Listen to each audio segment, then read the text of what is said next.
Oke, assalamualaikum warahmatullahi wabarakatuh, teman-teman. Balik lagi ya ke channel Rizky in the Blow nih ya. Ini Mas Andi kali ini akan cerita lagi di sesi kedua tentang pengalaman mistisnya dia ketika menjadi seorang tour leader, khususnya di Bali atau di Jawa Tengah. Pasti punya pengalaman-pengalaman mistis ya. Sebelum itu, yuk teman-teman subscribe dulu ya. Saya tunggu sampai hitungan ketiga. 1, 2, 3. Ya, bagus. Baca subscribe-nya, karena subscribe itu gratis, oke? Nggak pakai lama, ayo kita dengar Mas Andi gimana cerita tentang pengalamannya sebagai tour leader, khususnya dalam bidang mistis. Ya. Monggo Mas Andi. Ya, oke, kali ini ya pengalaman, sharing pengalaman. Jadi saya mulai belajar jadi pemandu wisata itu tahun 2009. Terus waktu awal-awal di wisata paling ya trip-tripnya masih pendek-pendek, mungkin cuma ke Jakarta, ke Bandung, atau mungkin ke Jogja, Malang gitu tuh. Tapi semakin kesini mulai tripnya agak jauh sampai akhirnya saya punya pengalaman trip keluar Pulau Jawa ya, Bali, ke Lombok gitu. Nah, kalau untuk pengalaman mistis sih udah banyak banget itu yang pernah saya alamin, khususnya waktu malam. Biasanya kalau misalnya di jalan, kalau di jalan juga udah beberapa kali, cuman Jalan yang tol itu ya?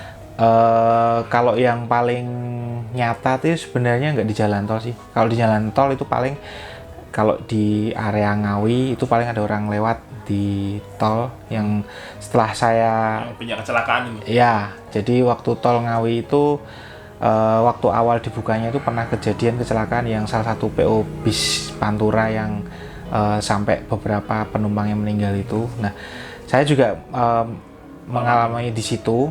Waktu itu tripnya saya mau ke mana ya? Oh, mau ke Bali. Kebetulan waktu itu lewat situ saya ambil jemputan dari Jawa Barat, daerah Cirebon, mau ke Bali. Sampai di Ngawi itu kurang lebih jam 11 malam. 11 malam itu kan, karena kebetulan itu nggak murni trip mau wisata, tapi ada ziarahnya juga, jadi mampir-mampir. Akhirnya melewati daerah Ngawi itu sudah menjelang tengah malam. Itu bis pada awal, bisnya rombongan, tapi kebetulan bis saya ini paling belakang. Karena sebelum lewat daerah situ kita berhenti dulu di rest area untuk ke toilet. Nah, waktu setelah jalan lagi itu kurang lebih 15 menit itu bisnya itu ada aroma masuk, aromanya itu kayak aroma amis gimana gitu loh, kayak bau darah atau gimana. Nah, mulai dari itu saya udah mulai agak nggak enak perasaannya. Terus saya ngobrol sama drivernya nggak bau apa-apa, ngomong sama co-drivernya juga beliaunya nggak apa-apa. Tapi salah satu guru pendamping di belakang saya nyeletuk sama, "Mas, kok baunya nggak enak ya?" Terus saya bilang, Pak, baunya amis Pak." "Iya Mas, ini bau amis, ini baunya nggak wajar.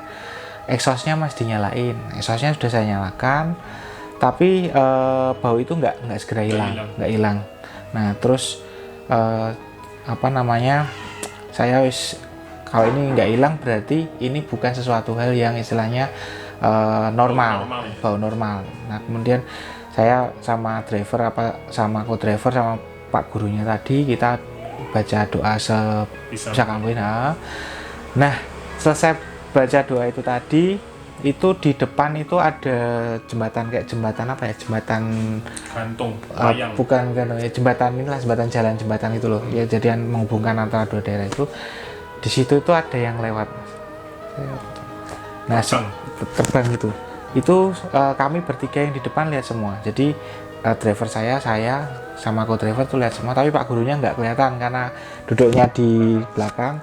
Terus galangan kalau bis sekarang kayak ada bandonya itu loh. Oh iya, Nah itu kan ketutupan itu, jadi dia nggak kelihatan tuh. Nah, kami yang di depan, yang duduk di bawah itu melihat itu semua. Jadi itu bentuk apa itu Mas? nggak kayak kayak kain terbang gitu loh. Cuman kalau ya itu bukan kain sih, paling itu ya mungkin penunggunya situ. Nah, ketika lihat kayak gini nih, driver sempat dia kayak oleng, Mas. Nah, sempat oleng, hilang fokusnya. Terus saya langsung nepuk baunya. driver kembali fokus. Lah ketika fokus itu bis sudah posisi udah di belakang, jadi di depan tuh ada kayak ada truk gitu mas. Iya.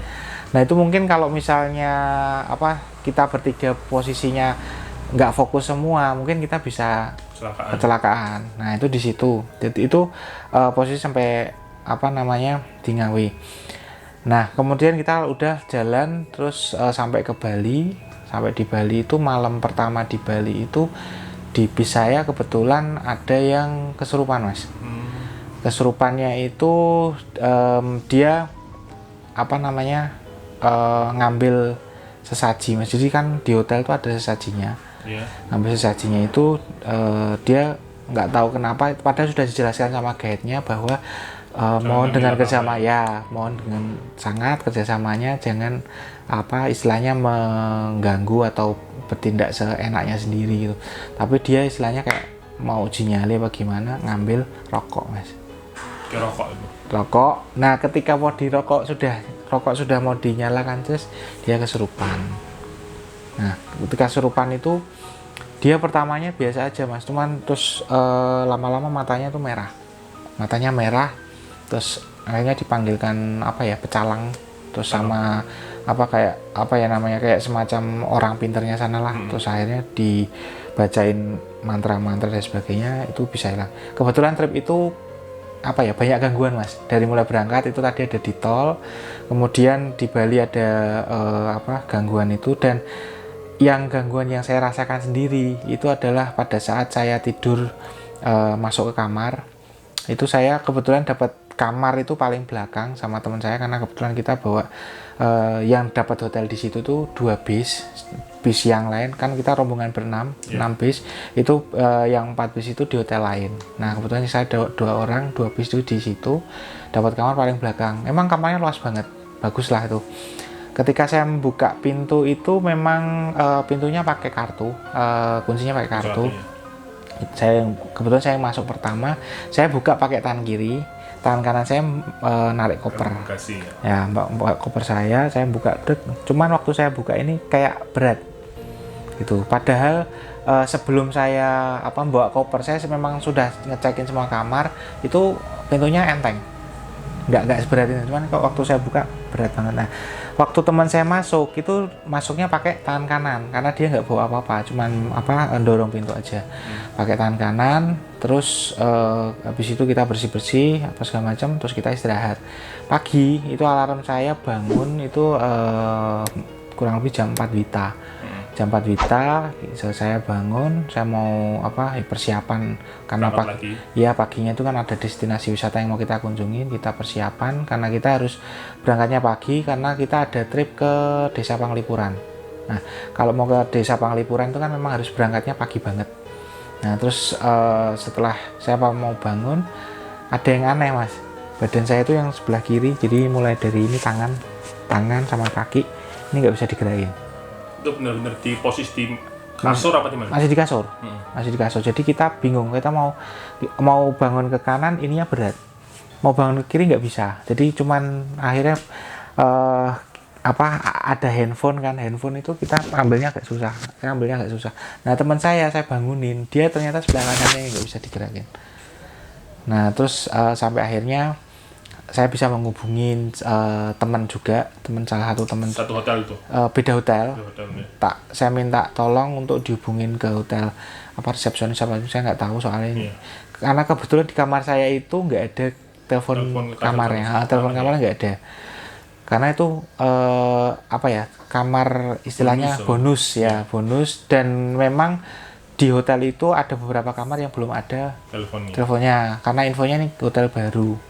Nah terus setelah itu dari pihak hotel mereka mau buka pakai kunci, tapi nggak bisa karena dari dalam waktu kita mau tidur tuh kita slot mas.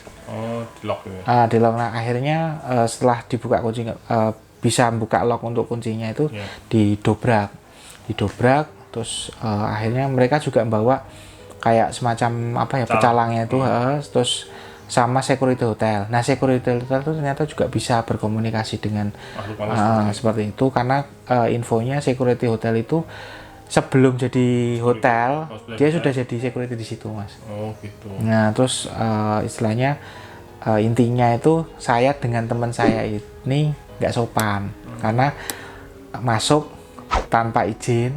Kita kan masuk aja terus Nggak apa-apa, masuk aja mas. iya, karena kita kan nggak tahu, nggak lihat langsung. Terus apa namanya, kita melakukan apa ya istilahnya, pas buka pintu itu ada sesuatu yang di belakang pintu dan dia merasa kena, terus apa nggak terima gitu. Terus akhirnya kami berdua diganggu.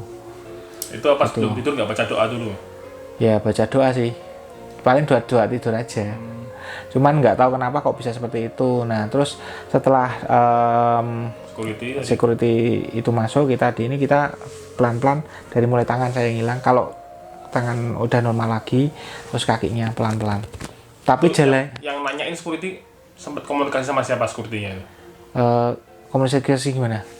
Kan dia tanya ada masuk makhluk seperti itu. Oh iya, jadi kan saya tanya sama security-nya, Mas, ini sebenarnya kenapa tuh saya kok bisa kayak gini? Kayaknya saya nggak ngelakuin apa-apa, nggak berkata kotor, nggak main-main apa sesaji dan sebagainya. Tapi kenapa? Oh, ini yang ada di kamar ini kayak nggak terima. Mas berdua ini masuk nggak pakai izin. Loh, ini kan kamar untuk tamu, Mas. Saya bilang gitu. Kita masuk aja gitu. Ya, tapi mungkin mereka belum terbiasa dengan orang asing. Karena ini hotel baru. Oh gitu. Nah, terus akhirnya ada penjelasan seperti itu, kita bisa memahami. Dan saya memang disuruh minta maaf. Waktu itu kita minta maaf. Terus karena ada ketika pembersihan itu ada mediator. Jadi orangnya itu dimasukin penunggunya situ. Penunggunya situ bilang bahasa Bali, tapi saya nggak tahu artinya apa. Yang translatornya itu security-nya tadi, intinya bilang seperti yang saya katakan tadi. Terus saya juga minta maaf, terus berjanji tidak akan mengulangi lagi. Nah setelah itu ini kaki dan tangan saya tuh normal lagi. Menarik gitu. Juga, ya? Nah setelah kejadian itu saya iseng browsing di internet. Sebenarnya itu hotel yang saya tempatin ini dulunya seperti apa? Dulunya itu apa? Ternyata hotel yang saya tempati ini dulunya adalah rumah sakit, dan kamar yang saya tempati itu dulunya kamar jenazah, transit kamar jenazah sebelum mungkin mau dikremasi atau di aben dibawa pulang gitu. Jadi itu yang kurang sopan. Jadi kalau teman-teman makanya kalau mau kemana-mana saya sarankan ya buat baca doa dulu, baca doa dulu. Sebisanya lah, yang penting kita yakin. Doa itu kalau kita nggak yakin sama Sang Pencipta, kalau dalam Islam nggak yakin sama Allah, atau hati kita cuma sekedar baca-baca aja, itu sama aja kayak kita mengucapkan sesuatu yang nggak ada artinya. Jadi teman-teman, segala aktivitas apapun alangkah baiknya diawali dengan doa, ya, dengan niat yang baik, dengan doa. Dan seperti ini, kejadian seperti ini nanti bisa kita hindari lah, ya, setidaknya kita dapat perlindungan dari Yang Maha Kuasa gitu. Oke, Mas Andi ada pesan-pesan nggak buat teman-teman ini gimana? Kalau mau trip atau apa, jalan-jalan kemana, tempat asing lah yang mereka nggak pernah ke situ. Kalau pesan mungkin buat teman-teman semuanya yang nonton video ini, kalau kalian misalnya pergi untuk wisata atau keperluan apapun yang ada istilahnya jadwal untuk menginap, itu sebisa mungkin kalian cari tahu dulu. Jangan cuma lihat misalnya kalian mau nginap di hotel atau di villa atau di resort. Kalian harus tahu resort, villa atau kamar hotel itu tadi itu letaknya di mana. Kemudian sebisa mungkin hindarilah mungkin hotel-hotel yang mungkin dulunya pernah ada cerita-cerita mungkin itu bekas kuburan, seperti apa cerita itu sebisa mungkin dihindarilah. Dan juga kalau ada menyan-menyan jangan diganggu gitu. Iya, kalau khususnya kalau ke arah Bali atau itu kan biasanya ada sesaji, itu sebisa mungkin kalian tidak usah mengomentari, tidak usah memegang, atau bahkan kalian juga nggak usah iseng sok-sok berani dan sebagainya, karena itu bukan tempat kita gitu. Jadi ya istilahnya sopan lah, jaga etika ya. Sopan. Kemudian ya sebisa mungkin kalau mau masuk kamar ya kalian istilahnya orang Jawa uluk salam dulu. Assalamualaikum, assalamualaikum ya gaib, kami datang ke sini tidak untuk mengganggu dan sebagainya, seperti itu. Cerita yang menarik ya dari Mas Andi, semoga kita semua dapat mengambil pelajaran. Oke, nanti kita akan lanjut lagi dengan narasumber yang lain. Saya Rizky The Blue dan Mas Andi Firmansyah undur diri. Subscribe bagi yang belum subscribe, dan juga share video ini buat teman-teman kalian yang bermanfaat. Akhirul kalam, wassalamualaikum warahmatullahi wabarakatuh.